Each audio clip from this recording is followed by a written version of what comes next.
Welcome to story time. मेरा नाम है अहमद अली और आप तमाम देखने और सुनने वालों को अस्सलाम वालेकुम।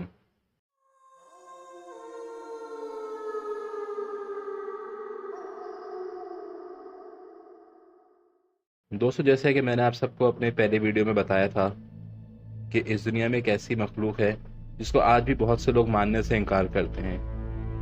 मगर हकीकत तो यह है कि आप उसको लाख मानने से इनकार करें, मगर हकीकत बदल नहीं सकती। वो हैं, वो इधर ही कहीं हमारे आसपास मौजूद हैं। बस फर्क सिर्फ इतना है कि हम उन्हें देख नहीं पाते, लेकिन उनकी तरफ से पहुंचे हुए नुकसानात हमारे को कभी कभार बहुत तकलीफ देते हैं। फयाज का भी यही कहना था कि वो इन सब चीज़ों को नहीं मानता है। वो इन सब चीज़ों को काफ़ी हद तक इग्नोर करता रहा, लेकिन एक दिन जब उसने अपनी वो रिकॉर्डिंग सुनी तो रिकॉर्डिंग सुनने के बाद वो काफ़ी परेशान रहने लगा। उसका कहना था कि मुझे अब खुद से डर लगता है।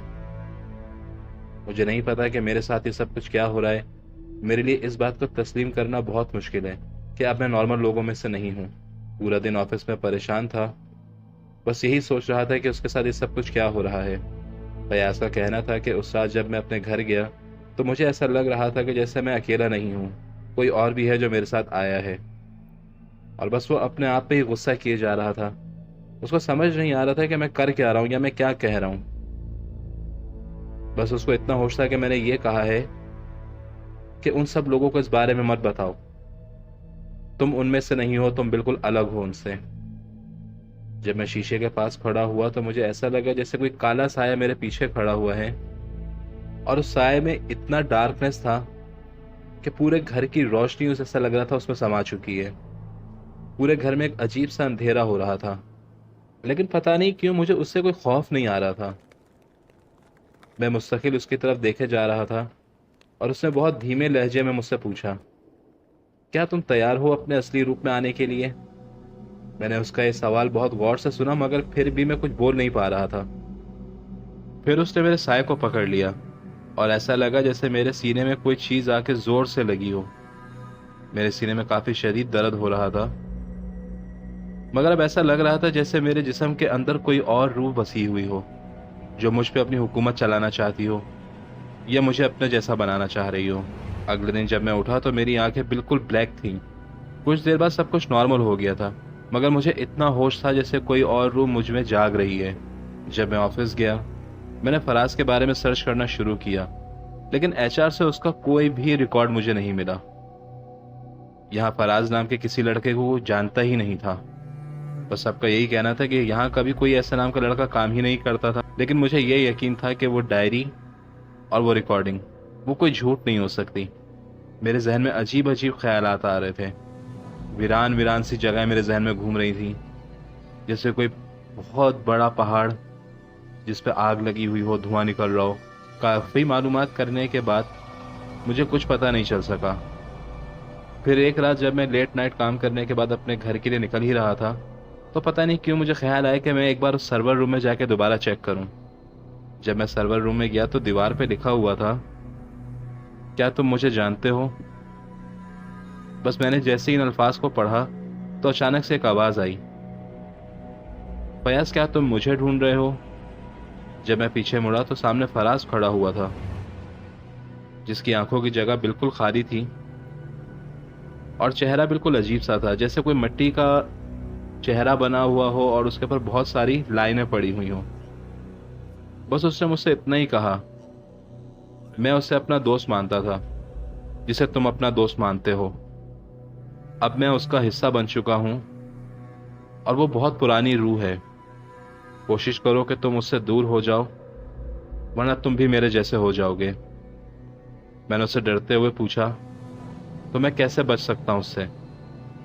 क्या तुम मुझे उससे बचने का तरीका बता सकते हो? उसने हल्का सा सर हिलाया और बस यही कहा कि अगर तुम उसे अपनी रूह दे दो तो वो तुम्हें तकलीफ नहीं देगा, वरना वो तुम्हारा हाल बिल्कुल मेरे जैसा कर देगा। उस रात को मुझे सपने में नहीं, हकीकत में मिला था। कुछ देर के बाद ऑफिस की लाइट ऑफ हो गई और बस एक मॉनिटर की लाइट ऑन थी। जब मैंने जाके मॉनिटर की तरफ देखा तो उस पर लिखा हुआ था, वेलकम ब्रदर। फिर अचानक से ऐसा लग रहा था जैसे स्क्रीन पे कुछ चलता हुआ आ रहा है। जैसे वो बिल्कुल सामने आ गया था तो एक अजीब धुंधला सा साया, बिल्कुल काला, बस उसकी आंखों की जगह जल रही थी, जैसे वहां कुछ आग का शोला भड़क रहा हो। उसने मुझसे कहा, मैं जिन हूं, तुम मुझे जानते हो क्योंकि तुम भी मुझ जैसे हो। मुझे कुछ समझ में नहीं आ रहा था कि ये सब क्या हो रहा है। बस मैंने उससे घबराते हुए पूछा, तुम क्या चाहते हो मुझसे? उसने कहा, मैं तुम्हें तुम्हारा असली रूप दिखाना चाहता हूँ। तुम कोई इंसान नहीं हो, तुम इस दुनिया में अकेले रहते हो। इसी वजह से मैं तुम्हें यहाँ से लेने के लिए आया हूँ। अब तुम हमारे साथ चलो। हमारी एक अलग दुनिया है जिसे सब जिन्नात की दुनिया कहते हैं। मैं समझ गया था कि ये मुझे अपनी बातों में उलझा रहा है और मुझे भी अपने जैसा बनाना चाहता है। ये सिर्फ अकेले लोगों को अपने कब्जे में लेता है। उस रात वक्त का पता ही नहीं चला। मैं घर नहीं जा सका। पूरी रात उस सर्वर रूम में रुका। आहिस्ता आहिस्ता मेरा सब कुछ बदलने लगा था। कंप्यूटर पहले खुद ब खुद ऑन हुआ और जो चीज मैं सोच रहा था वही सारी चीजें कंप्यूटर पे लिखी हुई आ रही थी। मेरा साया मेरे मूव होने के कुछ सेकंड बाद मूव हो रहा था। मेरे स्किन का कलर एक अजीब सा रोशनी रोशनी सा होने लगा था। मैं अभी यही सब देख रहा था कि अचानक उसने मुझे अजीब सी आवाज में कहा, आज तुम भी हम जैसे बन जाओगे। अचानक एक हवा का झोंका आया और उस जिन ने एक जोरदार चीख मारी। मुझे उस लम्हे में बस यही महसूस हुआ जैसे अब वो मेरे जिस्म में आ गया है। फिर एकदम खामोशी सी हो गई, जैसे कुछ हुआ ही नहीं। ना मुझे किसी का साया दिख रहा था, ना मुझे किसी की कोई आवाज आ रही थी। बिल्कुल ऐसा लग रहा था कि मैं अंधेरे रूम में खड़ा हुआ हूं। जब मेरी आंख खुली तो सब कुछ स्लो स्लो मूव हो रहा था, या शायद मेरी नजरें बहुत स्लो काम कर रही थीं। लेकिन हैरत की बात यह थी कि मुझे हर वो चीज नजर आ रही थी जो मैं नॉर्मल आंख से नहीं देख सकता था। जो ऑफिस अभी बिल्कुल खाली था, उसमें कुछ अजीब से लोग भरे हुए थे। अजीब से उनके लिबास से वो पूरे ऑफिस में इधर उधर घूम रहे थे, बातें कर रहे थे।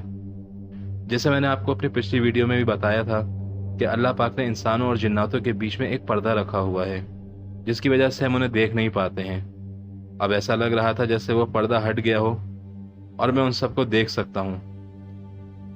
मुझे ऐसा महसूस हो रहा था कि जैसे शायद मैं भी उनमें से ही एक हूँ। रात भर ऑफिस में रहा।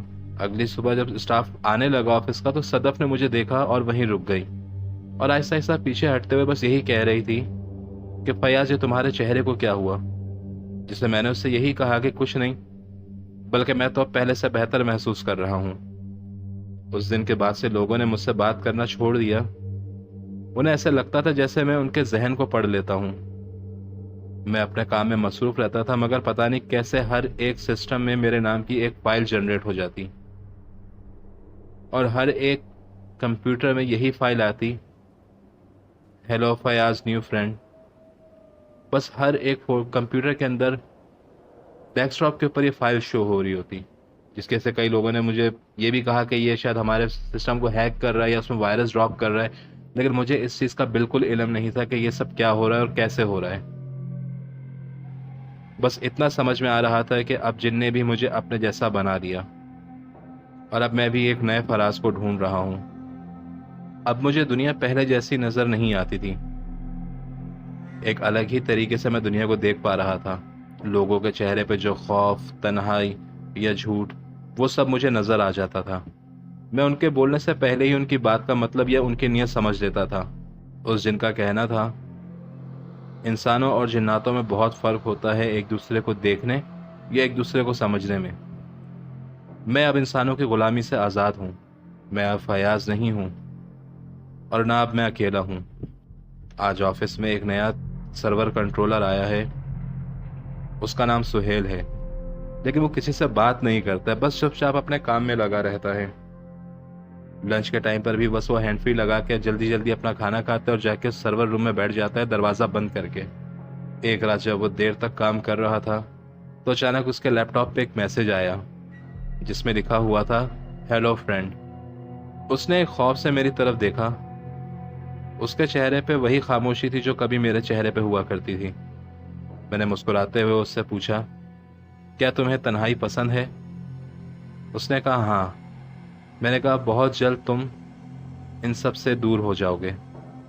तुम ऐसे लोगों से मिलोगे जो तन्हाई में तुम्हारे आसपास रहते हैं, जिन्हें तुम देख नहीं सकते मगर मैं उन्हें देख सकता हूं। अगले ही लम्हे उसके स्क्रीन पे एक और मैसेज आया, क्या तुम तैयार हो? अगर क्या तुम मुझसे मिलना चाहते हो तो अपने लैपटॉप के इंटर के बटन को दबाओ। उसे जैसे ही इंटर के बटन को दबाया तो उसकी स्क्रीन चेंज हुई और बस इतना लिखा हुआ आया, वेलकम टू माई वर्ल्ड। अब उसके साथ भी वही सब कुछ होने लगा था जिन चीज़ों को मैं फेस कर रहा था। ये मामला कहीं रुकते नहीं हैं, ये सब चीज़ें चलती रहती हैं। बस फर्क सिर्फ इतना है कि हम लोगों ने इन बातों को अब मानने से इनकार करना शुरू कर दिया कि ऐसी कोई चीज़ है ही नहीं। पर दर हकीकतन ये एक अलग दुनिया है। यहाँ पर भी दिन होता है, यहाँ पर भी रात होती है। इन लोग का सफ़र, इन लोग का कारवां चलता रहता है। बस हम अपनी मसरूफियात में इतना खो चुके हैं कि इन चीज़ों के नाम का डर अब हमारे अंदर नहीं रहता, लेकिन ये कहीं ना कहीं हमें ढूंढते हैं। हो सकता है आप में से भी कोई एक ऐसा हो जो इस परेशानी में हो या इन चीज़ों को महसूस कर सकता हो। बस आप लोगों से मेरी यही रिक्वेस्ट रहेगी कि आयतल कुर्सी पढ़ते रहें, अपनी हिफाजत करें। इंशाल्लाह आपसे जल्द मुलाकात होगी एक नई वीडियो के साथ। उम्मीद करता हूँ आपको आज की कहानी पसंद आई होगी, और अगर आप में से कोई हमसे अपनी कहानी शेयर करना चाहे तो डिस्क्रिप्शन में दिए गए लिंक के ज़रिए आप हमसे रब्ता कर सकते हैं। अपना बहुत ख्याल रखिएगा, दुआओं में याद रखिएगा। अल्लाह हाफ़िज़।